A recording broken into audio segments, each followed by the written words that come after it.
gusto ko kusa silang lilipad at magro-ronda. Ay mga young bird natin, CTPR at BBC. Ano lang mga ibon. Ito nga yung mga ibon. Oh. Nakikita nyo. Ang ganda nito ha. So, sa kulay pa lang. Diyan siya relax. Lalaki siya. Dito, Batman siya. Dito, puti. Puti siya dito. Upsider siya. Resale na opal. Ayun, opal siya Ang kulay niya opal. Ang ganda ng kulay. Ito yung pinakamagandang kulay sa kanila. Dito, diyan siya relax. Black check. Kaganda, kalinis, mga singko. Bae. Ayun o. Sensor na may, hindi ko lang kung leg ba niya. Ayun o, may sensor. Taiwan.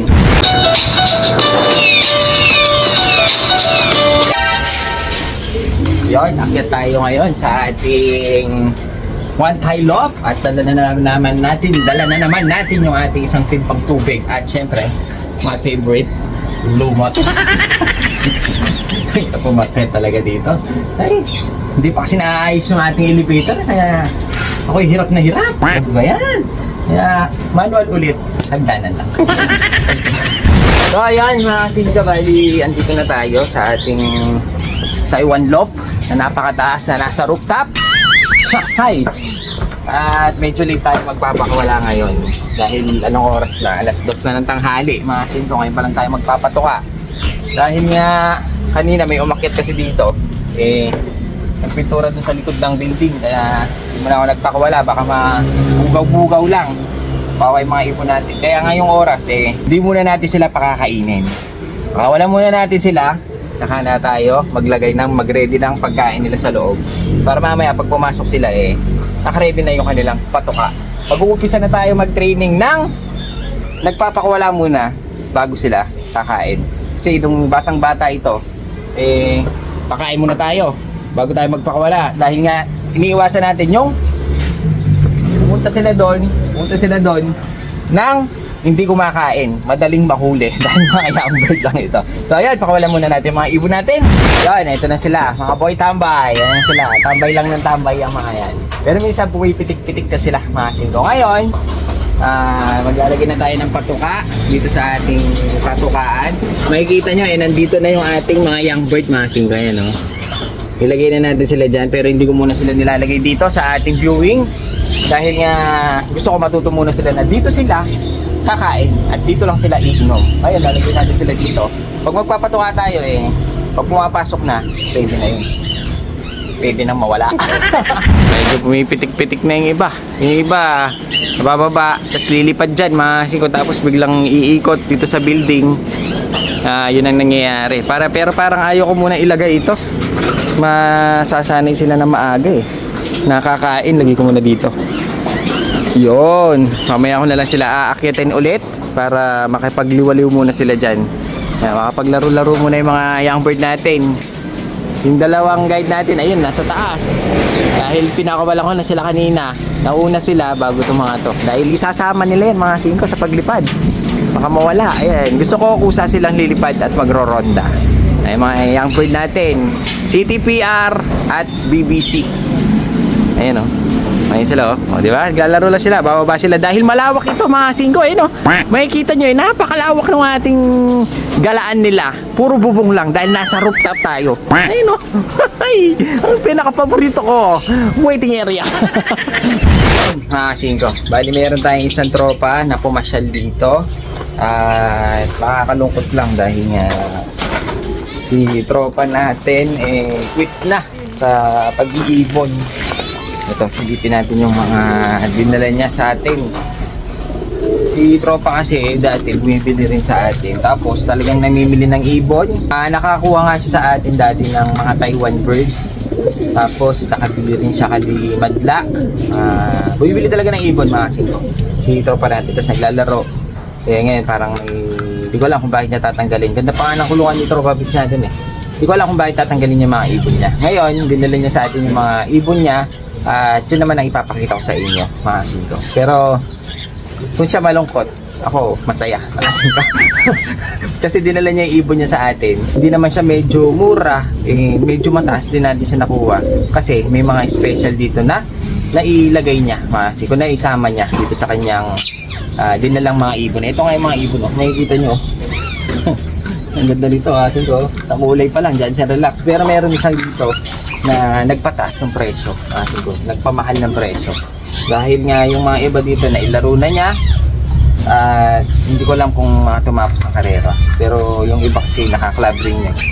Mga nailaro daw niya. May mga nagbigan, may nagpagudpod, may nagsantaan na. Hindi ko lang alam kung sino dito. Basta medyo malungkot si Tropa Pips eh. Kaya hindi natin gano'ng makausap eh. Basta sabi niya, quit na ako. Sabi niya mga ko. Pero ito yung ibon. At ito ang titignan natin ngayon. Kaso, siksikan kasi sila mga ko. Titignan nyo. Pakikita ko sa inyo yung isang nataypan ko dito na medyo nagpataas ng presyo, mga ko, ng pasa ni Tropa. Pati nga kulungan mga ko, binigay na sa atin. Dahil siksikan sila, at tabay natin tong ating brand new. Madudumihan na naman. Inis na inis ako eh. Madudumihan na naman ating brand new training box. Magawa dito sa may loob ng bahay dahil nga kala ko loob na yung tatayo natin. Kisame pala ni Gobre. So ayan, lipat natin yung iba dito habang tinitignan natin para medyo lumuwag sila. Ayun, may nakikita pa nga ako nagsusubo eh. Medyo may mga inakay ito, baka naiwan sa kanya. Ngayon, nahin natin ito. Nahin natin to. Isang blue bar na club ring din, mukhang hen. Lagay na natin dito para medyo guminawa kasi tignan mo, pinagsiksikan niya mga kasin ko. Hindi ako nagkakamali, nasa 15 o 14 itong binala ni Tropa Pips natin. Lagay na natin dito, takpan lang natin baka kasi makawala. Ngayon, bawas-bawasan na natin. Ito. Tignan na natin ito. Meron tayong slate na ito commercial lang, baka ginagawa niya sitter. Lagyan na natin dito. Lagyan natin yung mga medyo malulupit. Ano ba? Ito may puti oh. Ito yung nakikita ko parang nagsusubo oh. Tingnan nyo yung mukha niya oh. Parang nagsusubo siya. Pero ang ganda. Puti siya na, tingnan nyo naman, pulang-pula yung kanyang mata. Pearl eye pa. Mukhang babae. Pero hindi naman siya ganong pure white na pure white. May halo kasi. Pero konti lang. Lagyan na natin dito. Ngayon, baka ito pares nyo. Baka ito pares nyo. Puti rin eh. Commercial. Baka ginagawa sitter. Lagyan na natin dito. Tapos meron akong mga nakitang mga itim. Tingnan na natin. Tingnan natin yung mga itim. Para medyo maliwalas. Ay, magpakuha ng itim. Lumayo. Ito na lang. Nakita ko dito, half cider. Oh.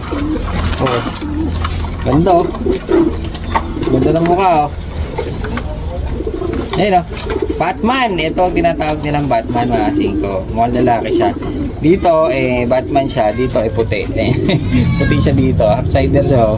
Kalahati kulay. Kalahati kulay ng ibon niya. May konti lang na sumabit. Pero maganda sana kung puting-puti rin mga singko. Puti. Batman. Pero sa itsura maganda. Ayan o. Namumula pa. Palong-palo. Singko, tingnan nyo na. Palong-palo yung mata. Nasaan na ba?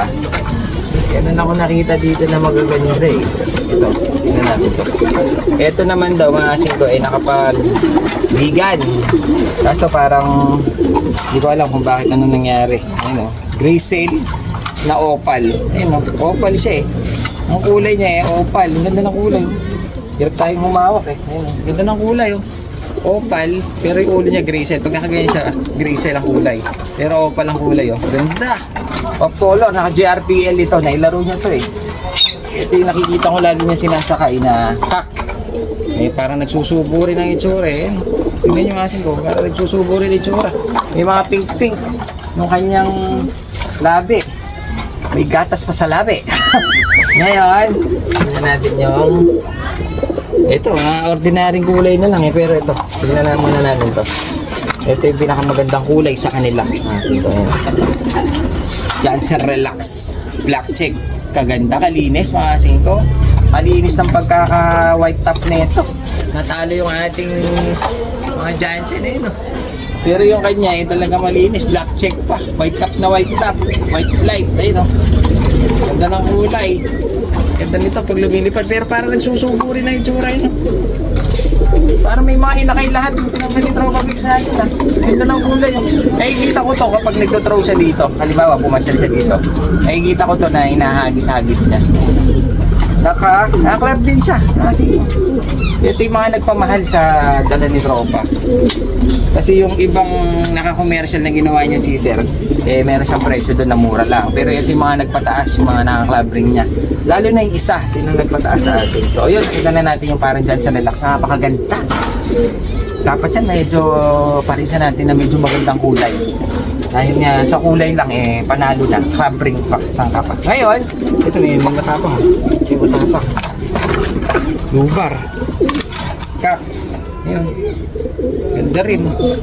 Lagyan na natin. O kaya, baka magsiksikan naman sila dito. Balik natin ulit dito. So ayan, bali yung mga iba dito halos isa na lang itsura. Ngayon, pakita ko sa inyo yung isang sinama niya na isa sa nagpataas ng presyo.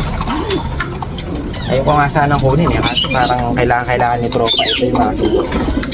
So, itong sunog na, isa siyang sunog na blue bar. Makikita nyo, sunog na sunog yung kanyang pagka-blue. Babae, blue bar na sunog ang kulay. Medyo nahihirapan siya sa hawak natin no? Ganda niya. Kung bakit siya nagpamahal, makasi ko dahil isa siyang, ayun may sensor. Isa siyang one tie. Ayun isang one tie. Ang kuha niya dito, ang alam ko galing ito kay Boss Leo Villanueva. 2.5 ata niya nakuha. Babae. Ayun Ayun sensor na may, hindi ko lang kung leg ba niya, may sensor. Taiwan. Nakuha niya to kay Boss Leo ng 2.5, ngayon na idala dito. Isa to sa nagpanasang presyo. Babae pangasik. So ayan, bali ito yung alaga ni tropa.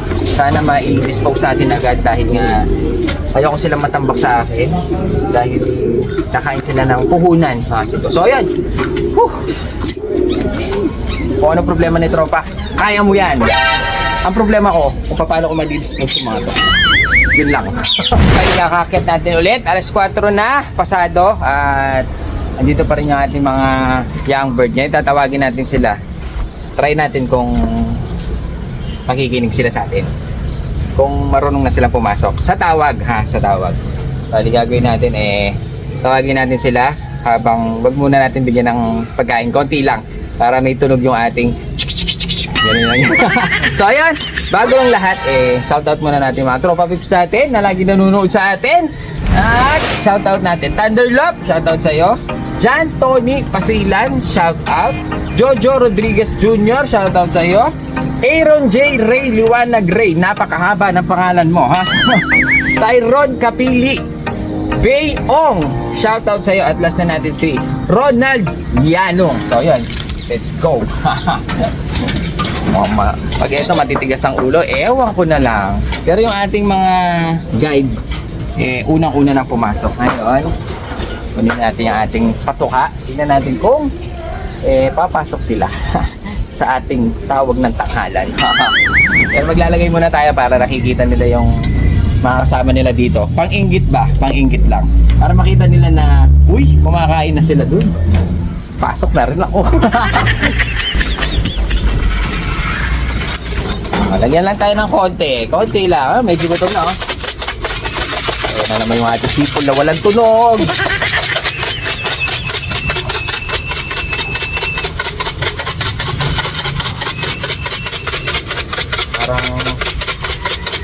Parang natututo na ang asin to.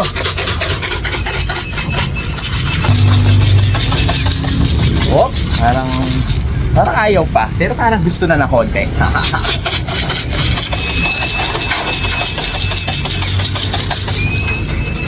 Ayun may pumapasok na. Ayun, may gusto na bumaba.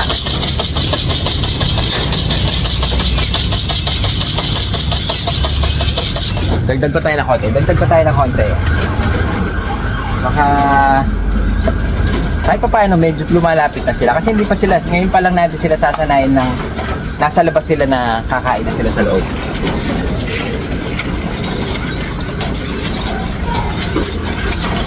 Kasi ang ginagawa ko talaga mga asin ko pakain muna bago pakawala. Ngayon lang, kaya try natin ngayon. Tapos bukas ulit hanggang sa masanay na sila.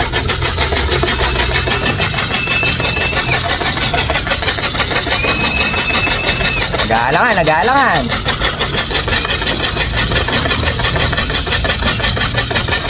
Ayaw pa.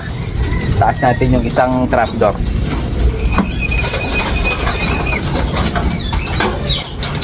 Matik yan. Para medyo hindi sila mahirapan.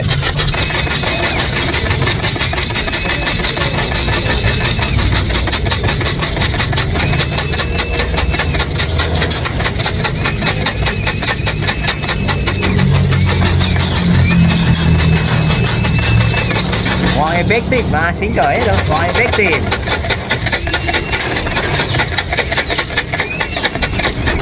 Pagtuturo, hindi minamadali yan. Dahan-dahan lang. Hinay-hinay lang.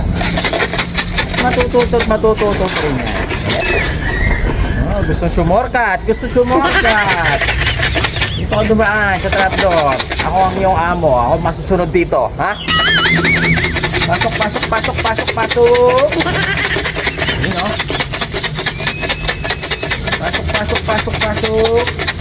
Huwag na kayong mahiya. Hindi kayo makakakain. Mauubusan kayo.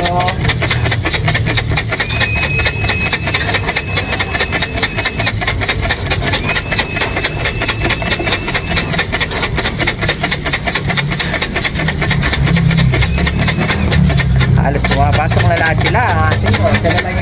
Dalawa na lang matigas ang ulo. Yan!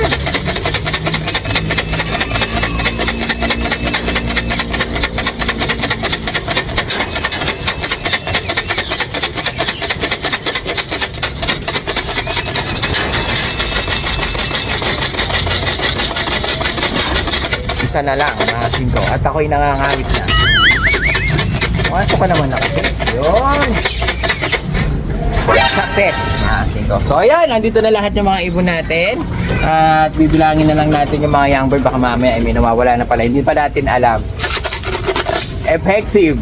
Bukas ulit.